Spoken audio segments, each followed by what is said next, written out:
Halo semuanya, selamat datang kembali di channel Hanif Saputra. Di channel ini kita akan membahas isu-isu terkini yang masih ramai diperbincangkan.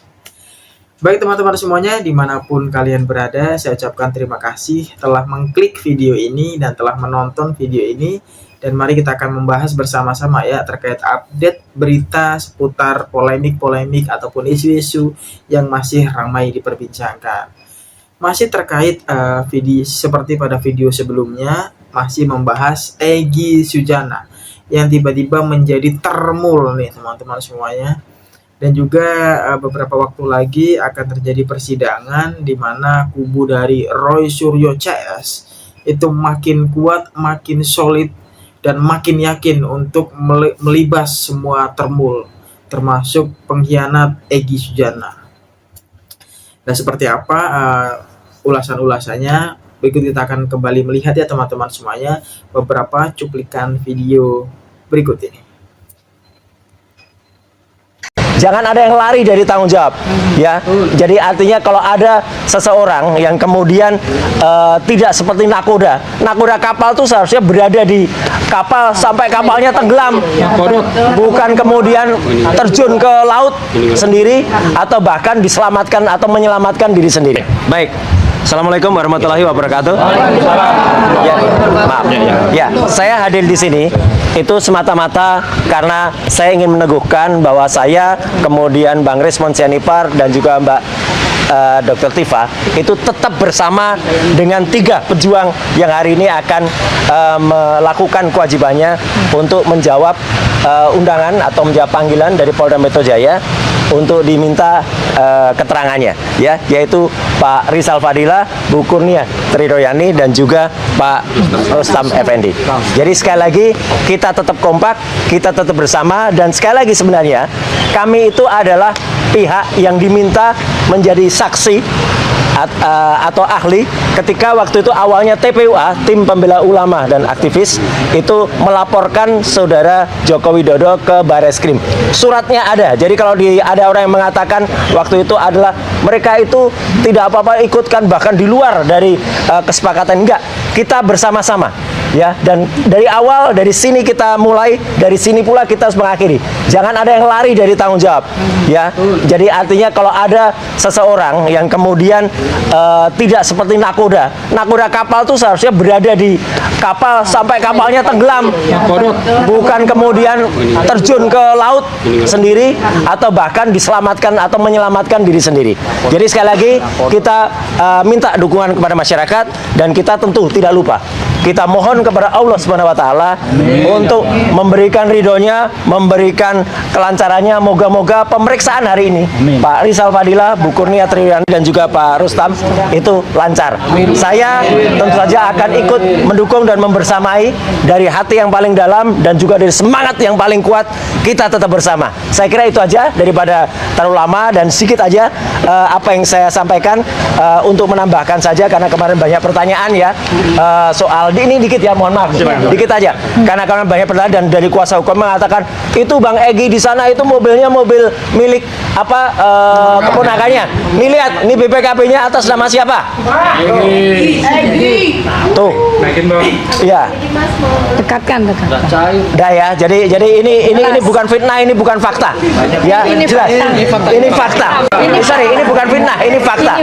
Ya, jadi kita tetap berada di sini supaya yang ada di luar sana bingung ya, ini TSK udah gitu kok malah press conference ya, biar mereka budrek ya. Nah gitu, biar mereka budrek ya. Oke, saya kembalikan lagi ke Pak Bang Gafur. Baik teman-teman semuanya, itu dia press conference ya Roy Suryo setelah melakukan kewajibannya menjalani pemeriksaan di Polda Metro Jaya. Roy Suryo menegaskan bahwasanya pihaknya itu makin solid, makin kompak, dan makin yakin untuk menatap masa depan. Nah ini menarik ya, kita melihat Roy Suryo juga menyoroti terkait nahkoda yang harusnya tetap bertahan di kapal sampai kapalnya tenggelam.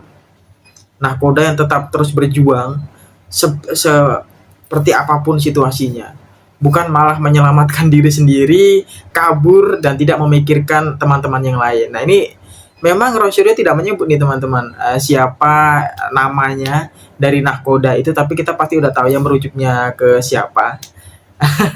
Karena kita juga sudah melihat berita-berita yang terjadi, siapa yang tiba-tiba berbelok arah dan menjadi termul seperti itu. Baik, kita akan kembali menonton video berikutnya.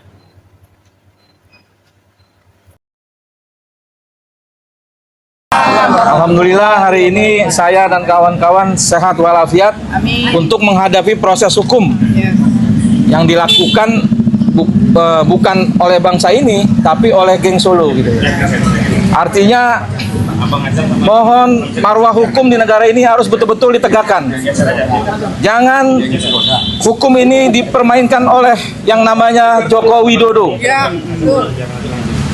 Karena apa? Karena saya sendiri meyakini ijazah Jokowi itu ada yang buat. Artinya ijazah itu palsu. Keberadaan saya, kami di sini, ini menunjukkan bahwasanya Jokowi masih punya kekuasaan di atas Polri. Hukum tidak berlaku untuk Jokowi. Dibuktikan apa? Kemarin terjadinya restorasi justice, Egy Sujana dan Damai Hairil Lubis dilakukan di Solo dengan dihadiri petinggi-petinggi Polri. Oleh karena itu, Jokowi selalu bertanya, ada orang besar di belakang TPUA. Saya kasih tahu Pak Jokowi, orang besar itu memang ada. Allah Subhanahu wa taala, dan satu lagi orang besar itu ada di TPUA. Namanya Egy Sujana. Jadi silakan Pak Jokowi bertanya oleh Egy Sujana. Karena proses ini Egy Sujana yang melakukan bertahun-tahun. Bukan orang lain, bukan partai-partai lain, bukan Pak SBY atau bukan PDIP, Egy Sujana. Ini saya ngomong jujur. Nah, itu dia teman-teman semuanya, Bang Rustam Effendi yang secara tegas menyebut nama Egy Sujana. Di dalam press conference-nya juga itu mengatakan bahwasanya orang besar yang bermain di polemik ijazah Bapak Joko Widodo menurut Rustam Effendi adalah Egy Sujana. Ini semakin jelas teman-teman semuanya. Jadi memang ada orang besar di balik TPUA, tim pembela ulama dan aktivis yang telah dijelaskan oleh Rustam Effendi tadi di video cuplikan tadi, yaitu Egy Sujana. Jadi bagaimana teman-teman? Apakah teman-teman sependapat dengan cuplikan video tersebut atau memiliki pendapat lain nih kira-kira? Nah, silahkan jika teman-teman memiliki pendapat lain, dituangkan saja di kolom komentar dan kita akan berdiskusi di kolom komentar. Baik, selanjutnya kita akan menonton kembali ya video berikutnya. Kita tanya dulu kepada pengacaranya, tolong dijawab, apakah menurut Egy Sujana memang ijazah Jokowi itu tidak palsu? Tolong jawab, jangan mutar-mutar. Egy datang sana mengambil haknya, bukan mempertanyakan. Itu bukan jawaban. Karena gini, karena begini Bang, abang mungkin paham, abang mungkin harus pasti paham. Ya. 184 KUHP yang lama, barang yang sudah jelas, nggak perlu diperjelaskan lagi. Oh, kita akui itu formalitas, tapi secara substansi di hati nurani klien Anda, apakah menurut Egy sama Damai Lubis memang itu tidak palsu atau memang ya udah deh daripada gua bermasalah? Tidak itu tidak itu substansi ke sana. Ya, tapi Anda jawab dulu. Atau memang tidak mau jawab, apakah menurut Egy dan Damai ijazahnya palsu atau tidak? Atau memang dianggap sah? Saya ingin tunggu jawaban saya ini, apakah yang lainnya di tersangka ini ke Solo apa tidak? Kedua, apakah ini terus dia ke pengadilan dan pengadilan membuktikan itu asli atau tidak? Maka di situ saya akan mengeluarkan komentar. Jadi sekarang ini Anda belum bisa jawab ya? Nggak perlu saya jawab karena itu sesuatu yang sudah jelas, nggak perlu diperjelas. Baik teman-teman, itu dia juga salah satu kuasa hukum dari pihak Egy Sujana yang tidak mampu untuk menjawab pertanyaan dari Hotman Paris terkait dengan ijazah Joko Widodo yang dinilai asli atau palsu. Nah, ini semakin membuat kita bertanya-tanya, sebenarnya Egy Sujana ini bermain apa tidak nih dalam polemik ijazah Bapak Joko Widodo. Baik teman-teman, kita akan kembali melihat ya cuplikan video berikutnya. Pesan saya buat Bang Egy, jangan tantang-tantangi saya. Kami ini pemberani, kami pejuang. Apa yang lakukan akan kami selesaikan, apapun resikonya. Kalau Bang Egy nggak berani, jangan tantang-tantang kami. Mundur aja, tidur, ngakui aja kalau Bang Egy penakut. Jangan coba-coba tantangin saya. Apapun resikonya, saya akan hadapi. Pak, ini agak menarik buat saya. Kenapa? Udah dia yang ke Solo, dia yang melakukan sampai di SP3. Pas pulang kita dipecat. Artinya Bang Egy ini apa nih di kepala saya bingung. Harusnya yang pecat tuh saya, kami nih yang pecat Bang Egy. Besok kita pecat tuh Bang Egy. Yang kita tahu ini di sini sakit kursi roda, di sana nyetir mobil kan gitu. Nah, itu dia teman-teman, kembali pesan dari Bang Rustam Effendi ya kepada Bang Egy Sujana yang dinilai tadinya pejuang, kini dipertanyakan nih teman-teman, apakah menjadi pecundang. Nah, itu dia, apakah teman-teman setuju dengan statement yang dikeluarkan atau tidak. Seperti biasa, jika teman-teman tidak setuju dengan statement tersebut, silahkan dituangkan dalam kolom komentar. Baik teman-teman semuanya, kita akan kembali melihat ya cuplikan selanjutnya. Bang Egy, saksikanlah Bang Egy bahwa hari ini bukan kami yang meninggalkan Bang Egy. Kami tetap di jalur perjuangan ini. Bahkan dulu Bang Egy lah yang mengajak Bang Rustam Effendi dan yang lainnya termasuk Bu Kurnia untuk terlibat dalam perjuangan membongkar ijazah palsu Joko Widodo. Bahkan saya ingat ketika Bang Egy Sujana bertanya kepada saya, saat sibuk mengadvokasi kasus PIK 2, membebaskan rakyat Banten dari perampasan tanah oleh oligarki PIK 2, Antoni Salim dan Aguan. Saat itu Bang Egy bertanya kepada saya, Aka, kenapa Aka saya nggak dilibatkan untuk advokasi PIK 2? Bang Egy, kita bagi tugas ya. Saya fokus advokasi PIK 2 abang di ijazah palsu. Itu. Dan hari ini yang terjadi, saya harus katakan semua perdebatan ini tidak lepas dari keputusan yang Bang Egy ambil. Ya tidak apa-apa. Bagi kami setiap jalan yang ditempuh itu selalu ada konsekuensi. Dan kami bukanlah pengacara yang berorientasi hanya membebaskan, tapi klien kami kehilangan idealisme. Kehilangan penunjuk jalan di mana kebenaran itu berada, dan dia mengarah pada jalan-jalan kebenaran itu. Kehilangan arah sehingga dia tidak lagi konsisten di jalan kebenaran, kemudian menyimpang hanya karena selembar kertas SP3. Saya bukan pengacara yang menghalalkan segala cara yang hanya orientasinya klien bebas, tetapi kebebasannya dalam konteks berjuang hilang, teralienasi dari kaumnya, tidak bisa kemudian membersamai. Kenapa? Karena itu yang tidak kami inginkan. Saya sudah pernah, pertama kali yang saya hubungi Roy Suryo, Rismon, Tifa yang pertama kami dideklarasikan di Gedung Juang 30 April 2025 yang lalu. Dan saat itu kenapa Pak Roy memberikan kuasa kepada pihak? Kami yang mendeklarasikan Pak Roy. Kami persilahkan untuk menunjuk kuasa hukum sebanyak-banyaknya. Kami tidak eksklusif Pak Roy, karena kita butuh banyak yang berjuang. Lalu muncul yang terakhir misalkan Bang Denny Indrayani, alhamdulillah. Ada LBHP Muhammadiyah, alhamdulillah. Ada kemudian Bang Refli Harun, alhamdulillah. Kami tidak pernah memfis-afiskan bahwa semuanya mau berjuang membela, alhamdulillah.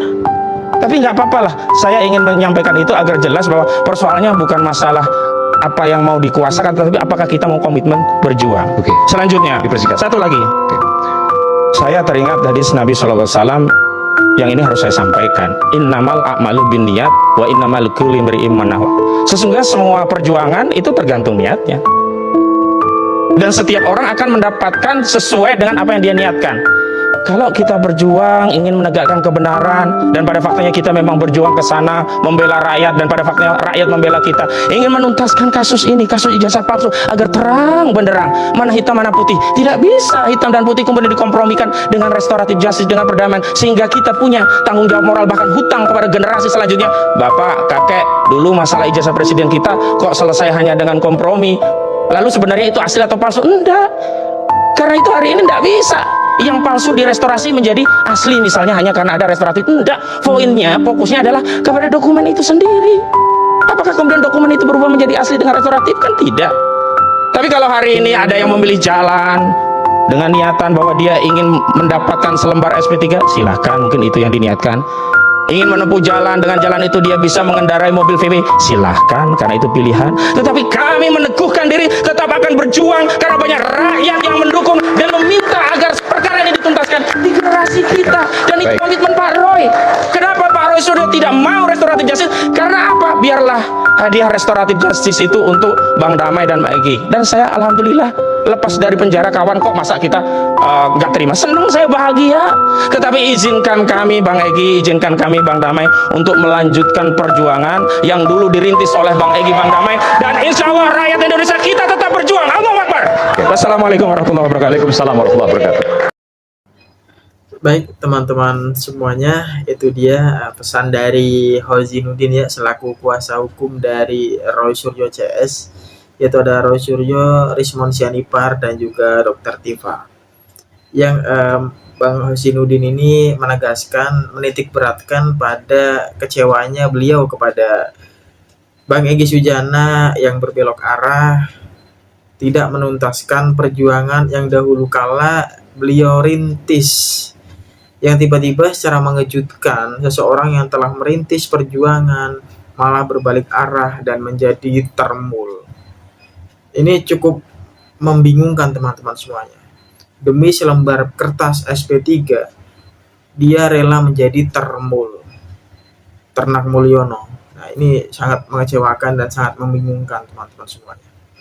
Jadi bagaimana teman-teman memandang persoalan ini? Bagaimana teman-teman memandang manuver dari Egy Sujana yang sangat disayangkan tiba-tiba menjadi termul, dan bahkan para rekan-rekannya yang lain yang dulu satu perjuangan, satu jalur, satu keyakinan, itu merasa ditinggalkan oleh seseorang yang telah merintis perjuangan ini. Nah, baik teman-teman semuanya, sekiranya demikian dari video kali ini. Saya ucapkan terima kasih kepada kalian semua yang telah menonton video ini sampai selesai. Saya doakan semoga kalian semua senantiasa dalam keadaan sehat walafiat, dilimpahkan rezekinya, dan dilancarkan segala bentuk aktivitasnya. Saya Hanif Saputra pamit undur diri dari video kali ini, dan jika teman-teman ada komentar ataupun pandangan, silahkan dituangkan di kolom komentar. Saya Hanif Saputra pamit undur diri. Sekiranya demikian untuk video kali ini, dan kita akan bertemu lagi di video selanjutnya. Terima kasih.